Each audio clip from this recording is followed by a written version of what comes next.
yung sinasabi mo na dapat nila malaman about sa assessment? Ano ba yan? Test na ba yan? Hindi, kasi nung dumating ako rito, kailangan i-justify mo na level 7 kaya. Kasi kinakailangan pag yung Bachelor of Science graduate ka, kailangan mapatunayan mo na level 7 yon para makakuha ka ng 50 points. Ba't ako hindi ko pinatunayan? Swerte.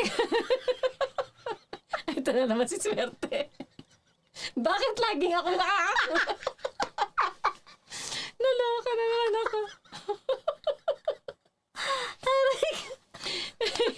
Hindi kasi ganito yon. So, dala-dala ko rito yung transcript of records ko. I-apply ko nga yun ng assessment. May nakapagsabi sa akin na kumuha daw muna ako ng pre-assessment para malaman ko kung level 7.